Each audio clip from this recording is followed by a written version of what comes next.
का उपभोग कर सकता हूँ। तो एक भक्त बताते हैं कि हमारा सबका जीवन एक पेपर के समान है। तो पेपर की दो साइड होती है, एक ऊपर का, एक नीचे का। तो नीचे की साइड मतलब हमारे अनर्थ, जो हमारे लोभ है, क्रोध है, काम है, जो ज़्यादातर समय हम नीचे रखना चाहते हैं। और ऊपर की साइड हमारे सारे अच्छे गुण। लेकिन जैसे ही कभी कुछ भोग्य वस्तु आती है हमारे जीवन में एक हवा के समान, तो पेपर पलट जाता है। होता है ना, पेपर में जैसे हवा आ रही हो पेपर पलट जाता है। तो हमारे जीवन में जैसे कोई भोग आता है, कुछ ऐश्वर्य आता है, कुछ सुविधाएं आती है, मान सम्मान आता है, तो जो सेवा वृत्ति है ऊपर, और नीचे जो भोग वृत्ति है वो पेपर पलट जाता है। भोग वृत्ति ऊपर आ जाती है और सेवा वृत्ति नीचे छुप जाती है। लेकिन ये तब नहीं होगा जब उस पेपर के ऊपर पेपर वेट रखेंगे। सही बात है, जब पेपर वेट रखते हैं तो पेपर पलटता नहीं है। तो ये पेपर वेट क्या है? यह है सत्संग। जब तक हम सत्संग में रहेंगे, जब तक हमारे ऊपर साधुओं का, भगवान के भक्तों का आशीर्वाद रहेगा, तो हमारा ये पेपर पलट के भोगवृत्ति ऊपर नहीं आएगी। तो भरत महाराज के जीवन में ये सत्संग बहुत प्रभाव, मतलब उन्होंने बहुत कस के पकड़ के रखा था।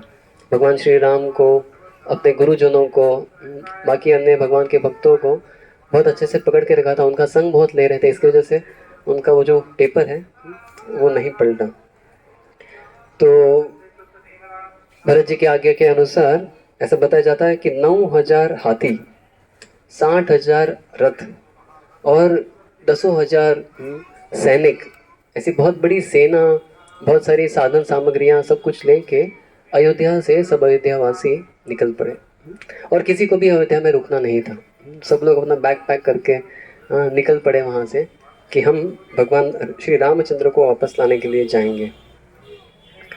लेकिन ये जो पूरा जो एंटोरेज था, ये जो पूरा ट्रुप जो था, जो चल रहा था अयोध्या से चित्रकूट की ओर, ये बहुत विशेष था क्योंकि इसमें कोई भी कुछ बोल नहीं रहा था। जनरली हम देखेंगे जैसे ही भीड़ जमा होती है तो कुछ ना कुछ आवाज़ें आती हैं। कोई कुछ बोलेगा, कुछ फुस फुस करेंगे, कुछ आवाज़ होगा, किसी को कुछ तकलीफ होगी, कोई चिल्लाएगा, कुछ झगड़ा होगा। लेकिन पूरे इतने जो हजारों अयोध्यावासी थे, कोई भी कुछ नहीं बोल रहा था क्योंकि सब लोग बस एक ही विचार से चल रहे थे कि हम जल्दी से जल्दी राम के पास जाए, राम से मिले। तो ऐसा बताया जाता है कि उनकी वो जो यात्रा थी, उस यात्रा में कोई भी वर्तमान स्थिति में नहीं था। एक तो वो भूतकाल में थे या भविष्य के बारे में सोच रहे थे। भूतकाल में सोच रहे थे अयोध्या कितनी अच्छी थी, सब कुछ कितना अच्छा था, भगवान श्री रामचंद्र के साथ में कितनी अच्छे आदान प्रदान चल रहे थे। या फिर वो सोच रहे थे भगवान राम अभी क्या करते होंगे, अभी वो कहाँ पे होंगे। वर्तमान स्थिति का किसी को कुछ भान ही नहीं था। बस चुपचाप कोई भी किसी से बोले बिना चल रहे थे, चलते जा रहे थे। जब चल रहे थे तो थोड़ा ही अंदर पार करने के बाद में भरत जी को ये विचार आया कि प्रभु श्री रामचंद्र तो यहाँ से चल के गए होंगे, अब तो वो चल रहे हैं, वो तो कुछ ही दूरी तक रथ से गए थे सुमंत्र के साथ, बाद में तो उनको ही चलना ही पड़ा है। तो मेरे प्रभु अगर चल रहे हैं जमीन के ऊपर, तो मैं कैसे इस रत्न जड़ित रथ के ऊपर सवार हो सकता हूँ। ये विचार से वो तुरंत उतर गए। क्योंकि वो उतर गए तो शत्रुघ्न भी अपने रथ से उतर गए और खाली रथ के बाजू में चलने लग गए। रथ चल रहा है, जगह है, लेकिन वो पैदल चल रहे हैं। जैसे उन्होंने ये ऐसा किया तो सारे अयोध्यावासी अपने अपने साधन से उतरने लगे। सब लोग उतरने लगे क्योंकि प्रभु श्री रामचंद्र पैदल चल रहे हैं, हम कैसे चलेंगे। और जैसे ही सबने ऐसा किया, सबको राम का अनुभव हुआ अपने हृदय में। क्योंकि राम का पद चिन्हों पे चलने का प्रयास करके उनको ऐसा लगा कि वो राम के बहुत पास में आ गए और उनको भरत के प्रति बहुत आदर महसूस हुआ। कुछ समय तक ऐसे चले, लेकिन माता कौशल्या ने देखा कि पूरा जो ये टूर है बहुत स्लो हो गया एकदम। अब तक थोड़ी तेजी से चल रहे थे, लेकिन अब तो एकदम ही स्लो हो गया।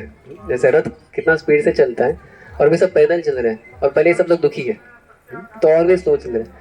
तो कौशल्या माता ने कहा ऐसा नहीं होगा। तो उन्होंने अपनी पालकी जो चला रहे थे उनको कहा जल्दी आगे चलो, मुझे भरत से बात करनी है। और उन्होंने भरत को विनंती की कि ऐसा मत कीजिए, अभी टाइम ज़्यादा इम्पोर्टेंट है। आपका ये सब तपस्या आप बाद में कर लेना लेकिन अभी हमको पहले पहुंचना है, क्योंकि अयोध्यावासी बहुत पीड़ा में है। बहुत पीड़ा हो रही है सबको, जितना जल्दी इस पीड़ा से राहत मिलेगी उतना अच्छा, तो आप कृपया करके वापस रथ के ऊपर सवार हो जाइए। तो ऐसा सुन के माता कौशल्या के प्रति आदर रख के भरत महाराज ने अपना जो भाव था उसको साइड में रख दिया, ताकि वो उनको प्रसन्न कर सके। यही यही भाव है पूरा अयोध्या में। हर कोई दूसरे के लिए रोता है और दूसरों को प्रसन्न करने के लिए प्रयास करता है। तो भरत महाराज और शत्रुघ्न दोनों भी चढ़ गए रथ के ऊपर, और सब लोग अपने अपने साधन के ऊपर सवार हो गए, और फिर से जो पूरा ट्रुप है वो थोड़ा तेजी से चलने लग गया। तो जाते जाते सारी तैयारी भी हो रही थी। कुछ लोग आगे जा चुके थे, वो बड़ी सड़क बना रहे थे, कुछ लोग फूल उगा रहे थे, कुछ लोग टेंट बना रहे थे, कुकिंग कर रहे थे। ये पूरी बहुत बड़ी अरेंजमेंट चल रही थी। और साथ ही बहुत सारे सैनिक पूरे अयोध्या वासियों की रक्षा कर रहे थे, क्योंकि कभी भी कहीं से भी आक्रमण हो सकता है। ऐसा नहीं कि एकदम सेफली कहीं भी जा सकते हैं, कहीं से भी कभी भी आक्रमण हो सकता है। तो ये सारा ध्यान रखते हुए, बहुत सारा मैनेजमेंट करते हुए सारे अयोध्यावासी वहाँ से आगे जा रहे थे। चलते चलते आखिर वो श्रृंगबेरपुर पहुँचे। ये उनका पहला निवास स्थान था, जर्नी में पहला हॉल्ट था श्रृंगबेरपुर, जो गंगा की तट के ऊपर था। तो गंगा की इस तट के ऊपर वो जब रुके, गंगा के उस तट पे गुहा और उसके साथी थे। तो गुहा के साथियों ने देखा कि ये क्या हो गया, इतनी बड़ी सेना लेके भरत यहाँ पे क्यों है, क्योंकि भरत जी का एक विशेष ध्वजा थी, एक औदुम औदुम क्या अंजीर अंजीर का या एक ट्री का एक सिंबल था। हाँ, मैं देखना पड़ेगा, औदुम्बर या fig, one of the two, वो उनका एक सिंबल था। वो देखकर दूर से ही गुहा को समझ गया कि ये भरत का रथ है, और भरत आए हैं इतनी बड़ी सेना लेकर। तो उनको गुस्सा आया कि देखो, सब लोग भरत को मिसअंडरस्टैंड करते हैं कि इसको राज्य तो मिल गया, लेकिन अभी उसको ही wants to make it sure कि आगे भी भविष्य में कभी राम ना आए, इनको जंगल में ही हम विनाश करके वापस आ जाए। तो ऐसा विचार इन्होंने रखा, और उन्होंने विचार सारे अपने साथियों को कहा कि तैयार रहो। जैसे ही वो लोग नदी पार करके, एक तो पार नहीं कर पाएंगे, करते करते आ भी जाएंगे, तो इसके पहले कि वो गंगा के इस पार आए, हम वहीं पर उनको ख़त्म कर देंगे। और हमारे 500 लोग इन लाखों लोगों के सामने काफ़ी है, क्योंकि हम राम की सेवा करना चाहते हैं। तो उस तरफ भी लोग राम की सेवा करना चाहते हैं, इस तरफ भी लोग राम की सेवा करना चाहते हैं। लेकिन गुहा को विचारा कि एक बार मैं पहले कंफर्म कर देता हूँ, ऐसा ना हो कि हम आक्रमण करने बाद में पता चले कि भाव कुछ और था भरत का। तो उन्होंने कुछ गिफ्ट्स लिए। अगेन यही संस्कृति है, खाली हाथ कभी अयोध्या में कोई कभी नहीं जाता, कोई भी किसी के पास। तो उनके पास जो कुछ भी था नेचुरल, कुछ हनी था, मध था जंगल से जमा किया हुआ, और कुछ उन्होंने पदार्थ ऐसे कुछ गिफ्ट जमा किए। और गंगा को पार करके उन्होंने जैसे ही भरत को देखा, भरत की हालत इतनी बुरी हो चुकी थी, इतने सूख गए थे वो, आंखों के नीचे पूरा काले काले दाग आ गए थे, और इतने दुख भरे थे कि उनको देख के ही गुहा को समझ गया कि इनमें कोई बुरा भाव नहीं है, ये भगवान श्री रामचंद्र की सेवा ही करना चाहते हैं, उनको कोई भी प्रकार की हानि नहीं पहुंचाना चाहते। लेकिन फिर भी उनको कंफर्म करना था। तो गए और उन्होंने उनका स्वागत किया, उनको गिफ्ट्स दिए, और फिर पूछा कि भरत, मैं आशा करता हूँ कि आप राम को मारने के लिए नहीं आए। और जैसे ही सुना है भरत जी ने, बाप रे, उनकी क्या अवस्था हुई। मतलब इतना सब कुछ करने के बाद में भी मुझे ही दोषी ठहराया जा रहा है। तो बहुत उनको पीड़ा हुई हृदय में। लेकिन जल्दी से उन्होंने समझा दिया कि ऐसा कुछ भी नहीं है, आपको अगर कोई भी शंका है। तो गुहा ने कहा कि नहीं, मुझे शंका इसलिए आ रही है क्योंकि आप इतनी बड़ी सेना लेके आ रहे हैं। तो उन्होंने बताया कि पूरी अयोध्या ही आना चाहती है, और अच्छा करके भगवान को हम पूरा एक रॉयल ऑर्डर में वापस लेके जाना चाहते हैं, इसलिए पूरी बड़ी सेना लाई है। तो गुहा ने वहाँ पे बताया कि हे भरत, तुमने जो किया है वो राम से भी बढ़ के है। और वो समझाते हैं कैसे। कभी किसी को प्लेट में कुछ फीस्ट दिया हो और बहुत सारे अच्छे अच्छे उसमें पकवान हैं, अगर प्लेट किसी ने छीन लिया तो ठीक है, आप उसको रिएक्ट नहीं करेंगे, तो एक अच्छा बर्ताव, एक अच्छा बिहेवियर है। लेकिन कोई आपकी प्लेट छीन नहीं रहा है, आप खुद हो के आपके प्लेट में से सारे पकवान दूसरों को बांट रहे हो, ये ज़्यादा त्याग लगता है, करेक्ट ना? किसी ने छीन लिया है, ठीक है वो तो चलेगा, मैं उसको रिएक्ट नहीं करूँगा, लेकिन कोई छीन नहीं रहे, आपने खुद ने होके लेना, ये बहुत बड़ी बात है। तो गुहा ने बताया कि भगवान राम की पेट छीन ली गई, मतलब ये जो राज्य है वो तो उनके हाथ से चले गया, और उन्होंने रिएक्ट नहीं किया कुछ, बहुत अच्छा है, इसमें कुछ बुरा नहीं। लेकिन वो राज्य आपके हाथ में आया था, आप खुद होके उनको लौटाना चाहते हो, ये बहुत बड़ा त्याग है। ऐसा कह के उन्होंने कहा कि मेरी जो सेना है, मेरे जो साथी हैं, इनके पास बहुत बड़ी बड़ी नावें हैं, बहुत नाव है, रैफ्टर्स है, अलग अलग उपकरण हैं, इन सब का इस्तेमाल करके पूरी सेना को हम ट्रांसफ़र कर देंगे। तो गुहा की सहायता से उन सब ने गंगा को पार किया। कुछ लोग नाव में चढ़े, कुछ लोग ने पेड़ की डालियाँ ले ली, कुछ लोग ऐसे ही तैर के चले गए, जैसे हम चैतन्य लीला में सुनते हैं कभी कभी कैसे किसको पता नहीं चल रहा है कौन कैसे है ना, जगह मिली नहीं मिली, कुछ है नहीं है, कोई मटका को उल्टा करके, कोई कुछ करके, कैसे तो करके नदी पार करते हैं, चैतन्य लीला में जैसे सुनते हैं। ऐसे ही अयोध्यावासी इतना दुख में थे, उनको कुछ विचार नहीं था कि मुझे सीट मिल रही है नहीं मिल रही है, पूरा भाव विभोर होके कैसे तो करके उन्होंने गंगा पार कर ली। और जब रात हो गई, सब लोग शयन के लिए चले गए, लेकिन भरत को नींद नहीं आ रही थी। वो बिस्तर पे लेट तो गए, लेकिन बिस्तर पे लेटने से नींद आने का जो लंबा सफ़र है वो पार नहीं कर पा रहे थे। बहुत उनको विचार आते, राम कहाँ रहेंगे, राम की क्या अवस्था होगी, वो कितना दर्दमय जीवन जीते रहेंगे, और क्या होगा, क्या वो मानेंगे, इसी विचार से बार बार करवट बदलते रहते थे। बहुत समय तक प्रयास करने के बाद जब नींद नहीं आ रही है, वो बाहर आ गए टेंट से। जब अपने टेंट से वो बाहर आए, देखा गुहा भी बाहर ही बैठे, उनको भी नींद नहीं आ रही है, और देखा शत्रुघ्न भी उधर ही चल रहे, उनको भी नींद नहीं आ रही है। और उन्होंने आसमान को देखा, उनको लगा कि मेरा जीवन इस आसमान से भी ज़्यादा अंधेरा हो गया है, क्योंकि राम हमारे जीवन में नहीं रहे। तो सभी लोग भी क्या करेंगे, नींद तो आ नहीं रहे। तो फिर उन्होंने गुहा से पूछा कि हे गुहा, मुझे राम जी के बारे में बताइए, उन्होंने कहाँ कहाँ पे क्या क्या किया। जैसे प्रभु जी कल बता रहे थे अपने प्रवचन में, वो कहाँ बैठे, वो कहाँ उन्होंने शयन किया, वो क्या क्या कर रहे थे। क्योंकि जैसे मैंने बताया सुबह भी कि भगवान के विरह में भगवान की कथा ही हमें शीतलता प्रदान कर सकती है। तो पूरी रात भर राम कथा होती रही। गुहा बताते गए कि भगवान श्री रामचंद्र ने यहाँ पे क्या क्या किया।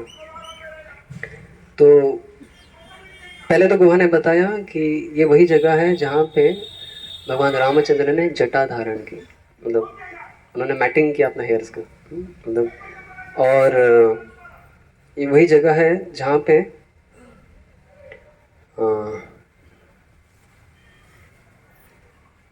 या तो जैसे ही भरत जी ने सुना कि यहाँ पे भगवान के सुंदर सुंदर केश है, जिनको केशव के नाम से भी जाना जाता है, हाँ, उनके बाल ऐसे जटाधारी है, कभी कभी देते हैं हम कुछ साधु लोगों के जटाधारी में ऐसे हो गए। तो ये सुन के ही ऐसे बताया जाता है भरत महाराज बेहोश हो गए और गिर रहे थे, और उनको बचाने के लिए शत्रुघ्न वहाँ पे पहुँचे ताकि उनको बचा सके।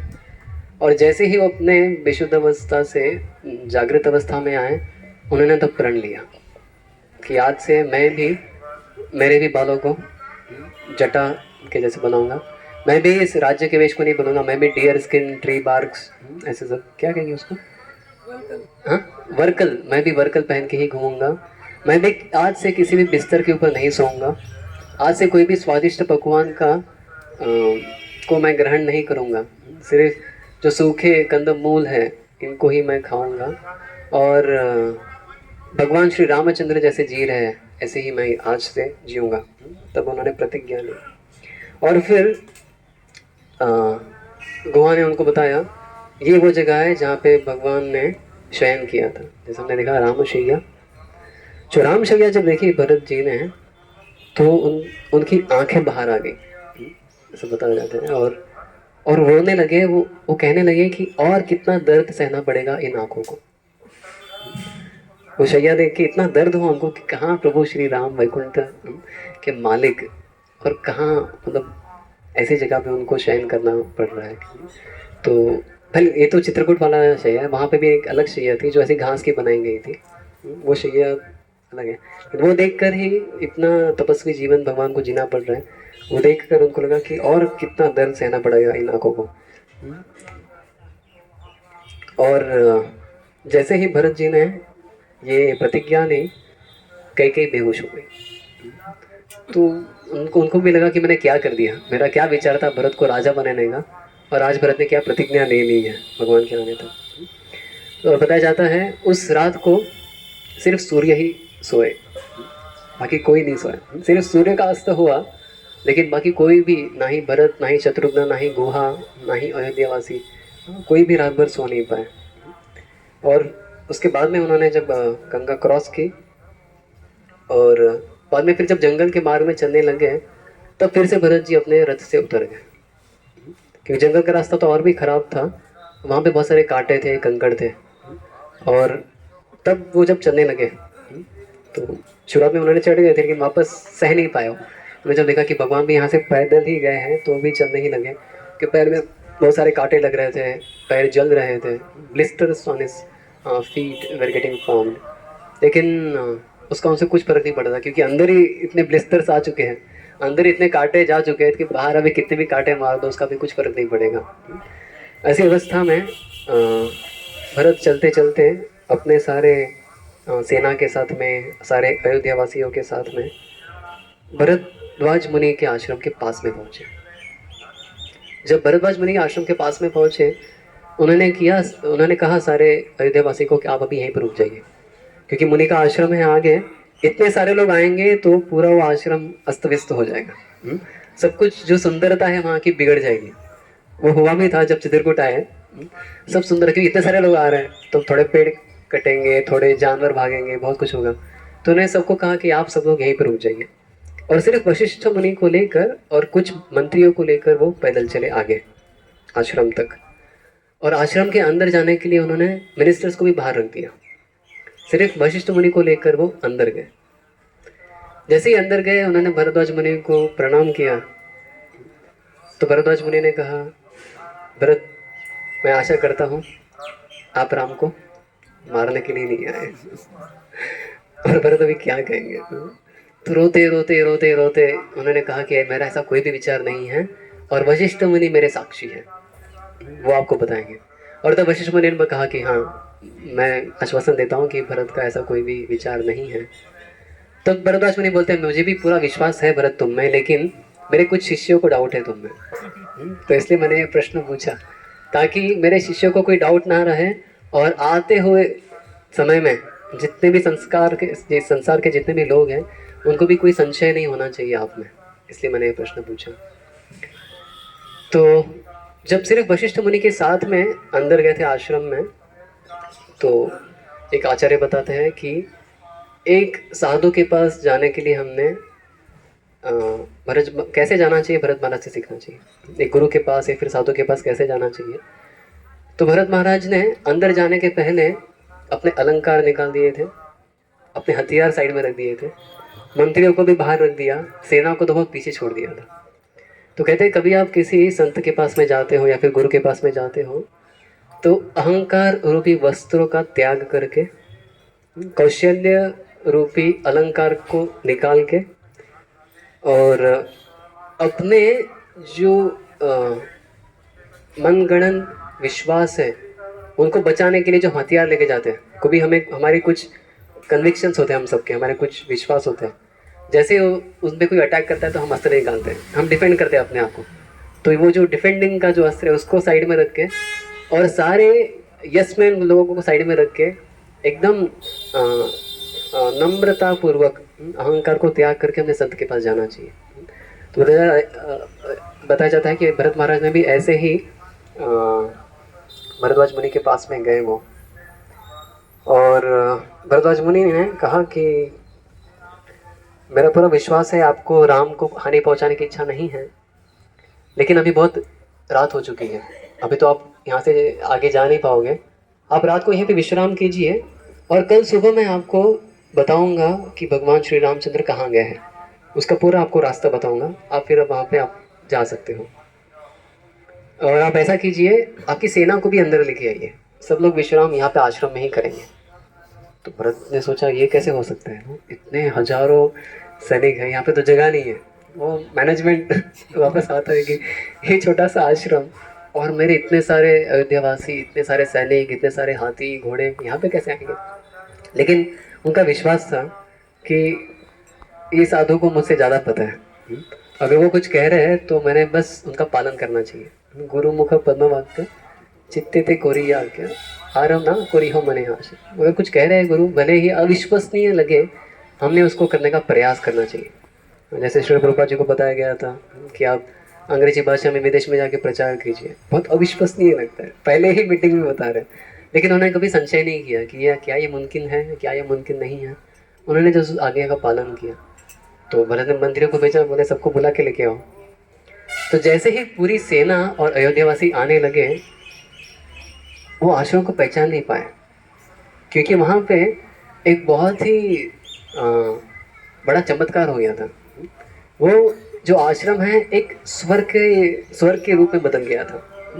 जैसे सारे अयोध्यावासी आ रहे थे, वहाँ पे उन्होंने देखे बहुत सुंदर सुंदर पेड़ है और हर पेड़ के ऊपर फल के बदले सिल्क के कपड़े और गहने हैं। और बहुत सारे अप्सराएं आ चुकी है, बहुत सारे गंधर्व गा रहे हैं और सबको स्वादिष्ट जूस पिलाया जा रहा है। सब कुछ बहुत सुनहरा था, मतलब विश्वास नहीं कर सकते आप।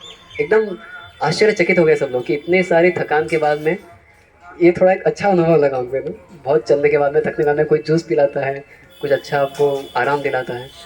तो बहुत एंटरटेनमेंट हो रहा था वहाँ पे। बहुत सुंदर सृष्टि थी वहाँ पे पूरी। और जब उन्होंने और आगे गए, उन्होंने देखा कि इस बहुत सुंदर बगीचे के पीछे बहुत ही सुंदर महल है जो हीरे जवाहरातों से बना है, सुवर्ण महल है। बहुत सारे अलग अलग कार्यक्रम हो रहे हैं, कोई नाच चल रहा है, कुछ कीर्तन हो रहा है, कुछ कथा चल रही है। एक बहुत ही आश्चर्यचकित वातावरण वहाँ पे बना दिया था भरद्वाज मुनि ने अपनी दिव्य शक्तियों के द्वारा। वर्चुअल रियलिटी टाइप ऐसा कुछ वहाँ पे कर दिया था उन्होंने। एक बहुत ही विशेष अनुभव दे दिया उन्होंने। ये उन्होंने सत्कार किया इस तरह से सारे अयोध्यावासियों का। तो जैसे वो महल के पास जा रहे थे, तो बहुत सारे जो दैवी दैवी लोग के जो लोग हैं, जो सेवक हैं, वो हर एक अयोध्यावासी को वो गहने पेड़ से तोड़ के पहना रहे थे और उनके ऊपर सिल्क के कपड़े डाल रहे थे। तो पूरे सुशोभित होते होते वो अंदर जा रहे थे। शीतल हवा बह रही थी और ऐसा संगीत जो उन्होंने कभी सुना ही नहीं है। ऐसे फूल दिख रहे थे जो उन्होंने कभी देखे ही नहीं है। ऐसे फल वो चख रहे थे जैसा उन्होंने कभी आज तक उसका स्वाद लिया ही नहीं है। तो बहुत विशेष रूप से उनका स्वागत हुआ। जब सब लोग अंदर गए तो विश्वास नहीं कर पाए, इतना सुंदर महल उन्होंने आज तक कभी देखा नहीं था। इतना सुंदर महल था अंदर, और उस महल में सबका स्वागत किया गया। सबके लिए रहने की बहुत अच्छी बेस्ट फैसिलिटीज़ अवेलेबल थी। और उस महल के बीचों बीच एक बहुत ही सुंदर सिंहासन था। वो सिंहासन बनाया गया था भरत के लिए, क्योंकि वो अभी तो लीडर है ना सबके। तो लीडर ने वहाँ पे बैठना है, और वहाँ पे बहुत सारी सेविकाएं थी जो चामर और पिकॉक फेदर चला रहे थे। और सबने किया, भरत आइए विराजिए, ये आपके लिए है। तो इतना सब कुछ जो चल रहा था सब लोग भूल गए। कुछ कुछ लोग तो कहने लगे, अरे इतनी अच्छी जगह है, मैं अभी यहीं पे रहना चाहता हूँ। मैं अभी अयोध्या भी नहीं जाना चाहता, ना ही मैं भी चित्रकूट जाना चाहता हूँ। बहुत अच्छी जगह है। तो ऐसा कहा जाता है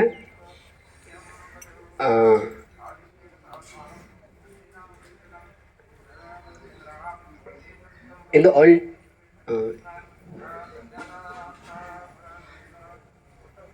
in the altar of sense gratification, the first sacrifice is that of loyalty. जब इंद्र तृप्ति हमारे जीवन का उद्देश्य बन जाता है तो सबसे पहले हम हमारी निष्ठा खो बैठते हैं, क्योंकि इतना इंद्र तृप्ति मिल गया एकदम से, तुम्हें क्या अयोध्या, क्या राम। तो ये शक्ति है माया की। इसलिए हमें इंद्र तृप्ति से बहुत बचना चाहिए। जैसे ही इंद्र तृप्ति आती है हमारे जीवन में, सबसे पहला चीज़ क्या होगा, हमारी राम के प्रति जो निष्ठा है वो छूट जाएगी। राम के प्रति जो प्राप्त करने की जो तीव्र इच्छा है वो हम खो बैठेंगे। लेकिन भले ही कुछ कुछ लोग प्रभावित हो रहे थे, भरत इससे एक क्षण भी, एक कण भी प्रभावित नहीं हुए। जैसे ही भरत इतने सुंदर वातावरण में आए, वो राज सिंहासन के पास में गए पास में जाके उन्होंने आंख बंद की और उन्होंने प्रभु श्री रामचंद्र को सिंहासन पे देखा और उस सिंहासन की प्रदक्षिणा करने लगे। सब लोग, "ये क्या हो रहा है? सिंहासन खाली है, खाली सिंहासन की क्या प्रदक्षिणा कर रहे हैं?" लेकिन वो सिर्फ श्री राम को वहां पे देख रहे थे और एक सेविका से उन्होंने चामर लिया और चामर हिलाने लग गए। ये है भरत। इतना उपभोग उपलब्ध होने के बाद में भी वो सिर्फ राम को ही अपना स्वामी समझते थे।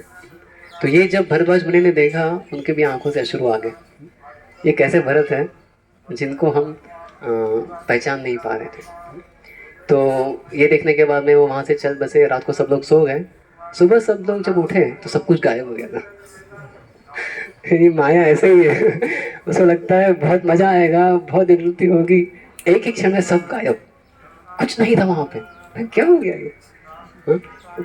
अलग अलग जो उन्होंने दिव्य जूस पिए थे, जो नशा चढ़ा था, सब शांत हो गया। उनको सिर्फ कुछ सूखे हार दिखे वहाँ पे। तब उनको समझा कि इंद्र बहुत खतरनाक है, कुछ समय के लिए बहुत मोहित कर देती है और फिर से एकदम से चले जाती है। तो ये देखने के बाद में भरत जी भरद्वाज मुनि के पास में आए और उन्होंने आज्ञा मांगी कि अभी बस मुझे बताइए दिशा, मुझे मार्गदर्शन कीजिए मेरे जीवन में और मार्गदर्शन कीजिए मेरे जीवन की ओर। दो चीज़ें कही उन्होंने, मुझे मेरे जीवन के लिए मार्गदर्शन कीजिए और मेरा जीवन कहाँ पे है, क्योंकि प्रभु श्री राम उनके जीवन थे। मेरा जीवन कहाँ पे है, वो उसका मार्ग मुझे बताइए, कहाँ पे गए हैं प्रभु श्री राम। उन्होंने कहा कि मेरा जीवन उस जिन के जैसा हो गया है जिसकी जान एक तोते में होती है। होता है ना, कभी कभी कुछ राक्षस बताते हैं, और राक्षस को कितना भी मारो वो मरता नहीं है। फिर उसको वो जो मारने वाला है उस राजा, उसको बताया जाता है आप उस पहाड़ी पे जाओ, उस पहाड़ी पे गुफा है, गुफा के अंदर एक पिंजरा है, पिंजरे के तोता है, उस तोते को मारोगे तो ये राक्षस मरेगा। करेक्ट ना? तो ऐसे बोले कि मैं उस राक्षस की तरह हो गया हूँ, मेरी जान मेरे शरीर में नहीं है, मेरी जान प्रभु श्री राम में है। तो उस जान को मैं कैसे मैं वापस प्राप्त कर पाऊंगा, इस मृत देह में आत्मा कैसे वापस आएगी, हाँ वो मुझे बताइए। तो भरद्वाज मुनि ने बताया कि आप यहाँ से इतना ऐसा से जाइए, एक पेड़ आएगा, फिर मोड़ लीजिए, ऐसा पूरा रास्ता बताया, आप चित्रकूट कैसे जा सकते हो। और फिर उन्होंने उनकी 3 माताओं की तरफ देखा। उन्होंने देखा कौशल्या, सुमित्रा और कैकेयी वहाँ पे खड़ी थी। तो भरद्वाज मुनि ने कहा, हे भरत, इनका इंट्रोडक्शन नहीं कराओगे? कौन है इनके बारे में नहीं बताओगे?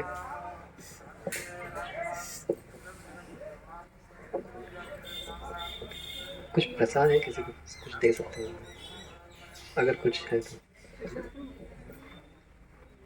तो उन्होंने कहा इनका इंट्रोडक्शन नहीं कराओगे, कौन है ये 3 माताएं? तो भरत वहाँ पे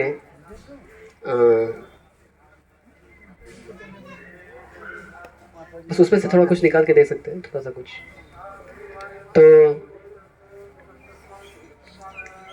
तो भरत ने कहा ठीक है मैं बताता हूँ ये 3 माताएं कौन है। तो भरत ने बताना शुरू किया। सबसे पहले उन्होंने देखा कौशल्या माता के तरफ और उनका गुणगान शुरू किया कि वही माता है जिन्होंने प्रभु श्री रामचंद्र को जन्म दिया है, और बहुत कुछ उनके बारे में बताया। और फिर उन्होंने देखा माता सुमित्रा के प्रति, और उन्होंने बताया कि ये लक्ष्मण की माँ है, शत्रुघ्न भी इनके ही पुत्र है, और उनका वर्णन किया। और जब कैकेयी का नंबर आया तो उनके सामने देखा भी नहीं, उन्होंने कैकेयी के सामने देखा भी नहीं, और अपनी बाईं हाथ के सिर्फ उंगली से बताया कि ये वही चुड़ैल है। उनका शुरू हो गया वापस, फिर से उनको गुस्सा आने लग गया। यही है वो जिसने अयोध्या में पूरा विष फैलाया है। वो क्या कहते हैं,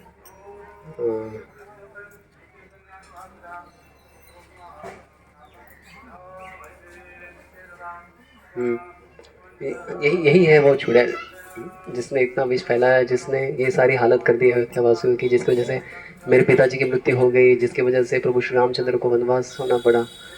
और एक बहुत ही विषैली सर्प के समान वो जोर जोर से सांस लेने लगे, गुस्सा बहुत चढ़ गया उनको। और ये देखकर भरत भी सोचा मैं इसी समय की राह देख रहा था, क्योंकि भरत, उन्होंने विचार किया भरत ने मुझे मार्गदर्शन मांगा है उनके जीवन में, तो मैं अभी उनको मार्गदर्शन दूंगा। और फिर उन्होंने कहा भरत अभी बहुत हो गया, आपने बहुत सजा दे दी अपनी माँ को, अभी इतना और ज़्यादा इनके प्रति आप गुस्सा मत रखिए अपने मन में, इतना अपने, हरे कृष्णा। तो उन्होंने कहा कि ये जो हेट्रेड है, क्या कहेंगे उसको, द्वेष है आपके मन में, ये अच्छा नहीं है। आप देखिए आपकी हालत क्या हो गई है। आप किसी के प्रति द्वेष रख रहे हो तो आपकी हालत ऐसी हो रही है। दूसरी तो हालत तो पूरा हो रही है, लेकिन आपके स्वयं के लिए अच्छा नहीं है। किसी के लिए मन में द्वेष रखना ये गर्म कोयले को हाथ में पकड़ के रखने समान है। अगर आप द्वेष रखोगे तो अच्छा नहीं रहेगा, और आप द्वेष रखने से दूसरों का भी अच्छा गुण बाहर नहीं ला सकते। आप जितना किसी को कोसते हो उतना ही उसका बुरा साइड बाहर आता है। तो भी बहुत हो गया, आपकी जो माँ ने जो गलती की है वो अनजाने में हो गई है, उनको पता नहीं था ये इतना सब कुछ होएगा। और ऐसे आजीवन उनको इतना कोसो मत, अभी आप उनको क्षमा कर दो। क्षमा करने से आप बड़े ही होते हो, कभी छोटे नहीं होते। और ये क्षमा करने से आप और किसी का नहीं, आप स्वयं का ही सबसे बड़ा भला करोगे। तो जीवन में हम देखते हैं, हम किसी को क्षमा नहीं करते हैं, सबसे बड़ा चोट हमें ही पहुंचती है। बाकी किसी को कुछ होना हो, सबसे ज़्यादा दर्द हमें ही होता है हमारे जीवन में। तो तब भरतमुनि ने बताया कि परिस्थिति कितनी भी बुरी क्यों ना हो जाए इस दुनिया में, बुरी से बुरी परिस्थिति से भी अच्छी चीज़ें बाहर निकलती है। कुछ उदाहरण बताएंगे आप, कैसे कुछ खराब से खराब वस्तु से बहुत कुछ अच्छा निकलता है।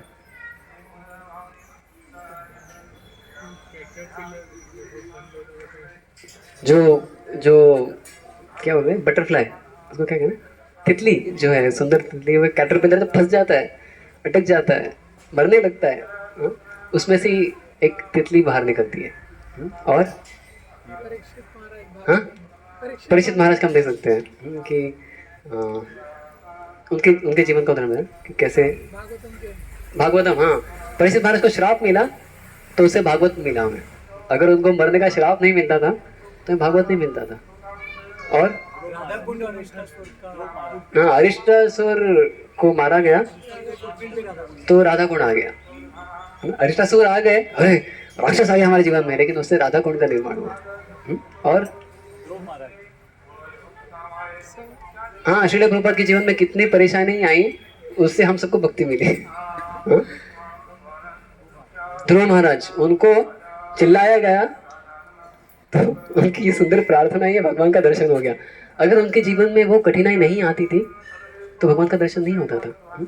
एक कोयले से ही हाँ हीरा निकलता है ना, कोयले से ही हीरा निकलता है, सोना भी मिट्टी से ही निकलता है, और एक कीचड़ से ही कमल निकलता है। तो कह रहे थे कि अयोध्या का ये जो सूर्यास्त हुआ है, इसी से रामचंद्र का उदय होगा। सूर्यास्त के बाद में चंद्र का उदय होता है ना, सूर्य डूबता है तो उससे चंद्र उगता है। तो ये जो अयोध्या का सूर्यास्त हुआ है तुम्हारी माँ के द्वारा, इससे रामचंद्र के गुणगानों का उदय होगा। राम की जो ग्लोरीज है, राम का जो गुणगान है पूरे संसार में फैलेगा। और सिर्फ अयोध्या वासियों का नहीं, अभी क्योंकि प्रभु श्री रामचंद्र बाहर गए हैं, सारे जगत का उद्धार होगा।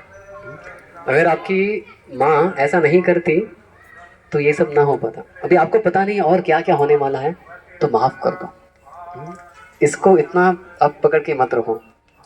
और तब भरत को समझ में आया ये संत की कृपा होती है।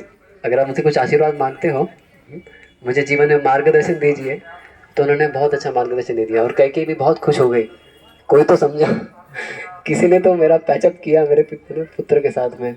और फिर उन्होंने अपने माता को प्रणाम किया, क्षमा याचना मांगी, उनका आलिंगन किया और बहुत रोए। और उसके बाद में उनकी यात्रा चित्रकूट की ओर शुरू हो गई। तो हम यहीं पे विराम देंगे। अरे शाम, you can speak something now. इसके आगे का जर्नी अभी आदि शाम सुना।